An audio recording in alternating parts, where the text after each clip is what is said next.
I don't have 25. Fuck you. Let me out of here.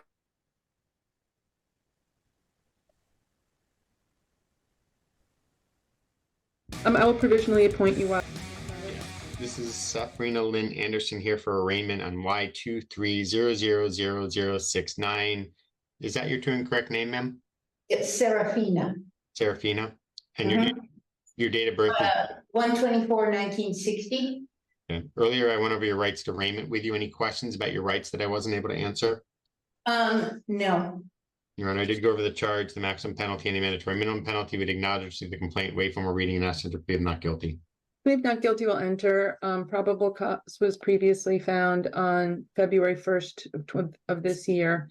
What is the city's recommendation regarding release? City is seeking bail in the amount of $2,500, so objecting to release, asking for conditions of no criminal law violations, abiding by all valid orders, prohibiting contact. They're looking at this record. There are 3 active orders prohibiting contact, 8 different. This defendant is a respondent in 8 different civil petitions.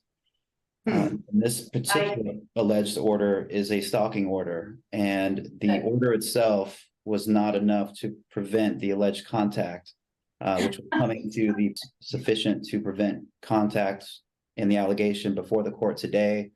There's obviously a lot of individuals that believe that they need court protection from Ms. Anderson. And so I just don't have a lot of confidence that she's going to abide by this court's order when the nature of the allegation itself was not an allegation of not abiding by another court's order. May I say something, Your Honor? Not about the case, Ms. Anderson. Ms. Trinity, any objection to that request? Your Honor, Ms. Anderson's hoping the court releases her on her personal recognizance, even with what the city said, but she's presumed innocent of the charge.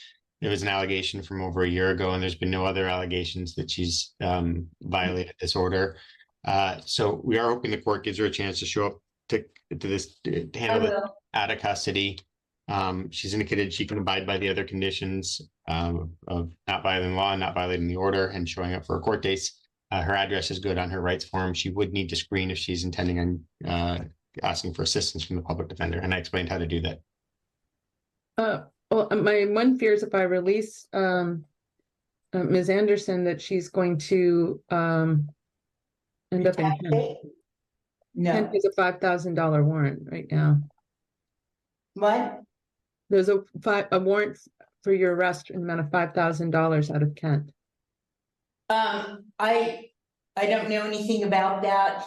I did receive something in the mail. I returned to sender on it, just like I did when I received something from the city of SeaTac. And as far as I know, it's federal. I am a notary public.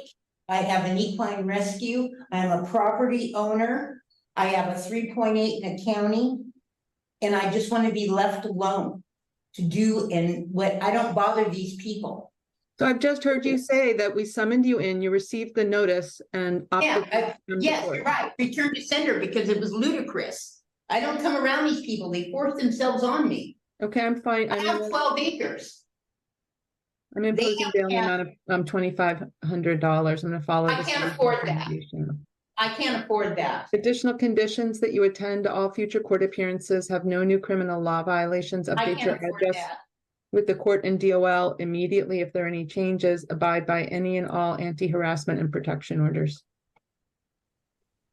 So would I have to come up with $250? You have to talk to a bonding company. No, I'll come up with $250. You accept Visa? Because I'll get it right now. It's $2,500, $2,000. No, I don't have 25. Fuck you. Let me out of here.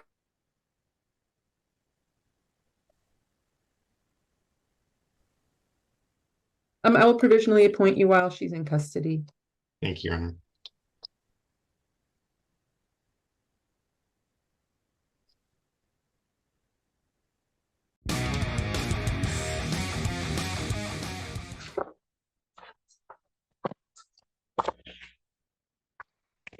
Court calls case of the people versus Marquita Simmons. She's on. Defendant Natalie Pate for Ms. Simmons, who should be present via Zoom. Looks like she is. Can you state your name, please? Marquita Simmons, sir. Clear on behalf of probation. Your Honor, Ms. Simmons is before the court for a violation of probation hearing. She is at her 2-year max of probation term. She owes a balance of $3,775. She's made no payments towards for fines and costs and/or restitution. She's failed to report to probation as directed, failed to complete the theft class, failed to complete her 25 hours of community service, failed to complete or submit her fingerprints. She also held the bench warrant out of the 15th District Court. Given all of the violations in this case, probation is asking that she be remanded to serve 365 days in jail, that she complete the in-jail MRT program, with the court to consider an early release upon completion of that program, waive remaining terms, accepting the financial obligation, and discharge from probation. Thank you, Your Honor. I did have the opportunity to discuss this with Ms. Simmons on a few occasions. We did discuss both the alleged violations as well as the recommendation. Ms. Simmons does acknowledge and admit that she has violated probation in those alleged ways. However, as to the recommendation, she represented to me that she is a single mother to a 4-year-old nonverbal autistic daughter. And very unfortunately, she did struggle with homelessness starting in December of last year, last month. She was able to get into state housing in Flint. We are respectfully requesting the court to consider discharging Ms. Simmons from probation without improvement, but in ordering the restitution, of course, or continuing that order, but we are asking the court to consider not remanding her at this time. Ms. Simmons does acknowledge and take responsibility for the violations, but she is very concerned that if she was remanded, certainly to serve a year in jail, that her 4-year-old daughter would have, frankly, nowhere to go, and she has nowhere else that would care for her, and that we would respectfully request the court to not remand her or order any jail time, but to just simply discharge her from probation without improvement. But she's done nothing. And Your Honor, I would also like to state, this case started as a felony. I mean, the court is aware of that. It was reduced down to a misdemeanor. And she's made no effort to get any of the things done. I do know that she had some communications with my office indicating that she was never told, which they Never told what? that there was many attempts made by my office to get her back into compliance and or reach out to her. The only time that probation started with any consistency was yesterday before court. No, excuse me, Judge, may I speak, please? Yes, go ahead. I never even met Miss Ellen.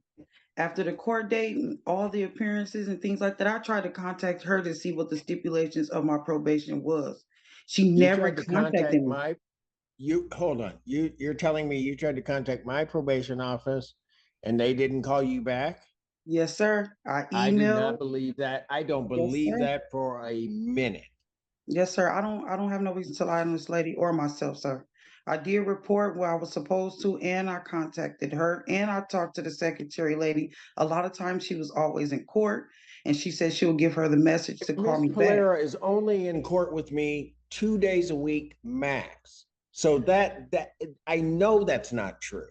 I don't have to lie to If you, you sir. want me to go pull the phone logs, we can tell exactly when you may have called. What dates did you call? It's been a long time. It's been over a year since I've called. That's been a long time. It's been over a year. Your Honor, I can tell you, I've received a total of 3 report forms from her in the 2 years. Three report forms. 3, a total of 3 in the 2 years. I had a phone conversation. Well, just so the record's clear, that's a monthly reporting. Correct. So if my math's correct, 2 years is 24 and only received 3. Correct. So we're about 21 short. Go ahead, Ms. Polera. I'm sorry. I also spoke with her directly on March 20th. The violation of probation hearing was set then. When I spoke with her on that date, all I got was a lot of, I'm not going to do that and I can't do that. And I advised her that this court date. I don't have And the this court date finances was and I set kept out to telling give her you, some time to get things completed, and she's done nothing. I don't have the finances. If you're taking care of a 4-year-old autistic child, what finances do you have? I don't have the finances to pay for restitution. I've been said this in court a long time ago. You had a felony that got reduced to a misdemeanor. You took the misdemeanor, got placed on probation for the To longest you could. pay. Give that time. You want to keep interrupting me? You go right ahead. And then you did nothing. And then you come before this court. You know, you don't even file the monthly form. That doesn't even require you to be there. You did that 3 times out of 24 times. You did you did nothing. And then you get here and, you know, the problem, you then try to blame Miss Polera that she didn't call you back. First of all, in the years that I've worked with Miss Polera, that doesn't happen. You tried to call out and tried to blame the wrong person. Right. Anything else, Ken? Nothing further. Defendant is remanded to serve 365 days Washtenaw County Jail. I'm ordering that the defendant report to the Washtenaw County Jail by 6 p.m. today. Failure to report will result in a bench warrant. That bench warrant will issue without bond. I don't have any way to While get Washtenaw Ma'am, you County. want to keep interrupting me? I'm sorry, sir. While in jail, the defendant is to complete the in-jail MRT program. I will consider early release upon completion. I will waive the remaining terms, accept the financial obligations, discharge the defendant from probation without improvement. And if you want to believe that I won't issue that warrant, ma'am, try me. Thank you. Judge Simpson, how would I supposed to get down there at 6 p.m. with no transportation?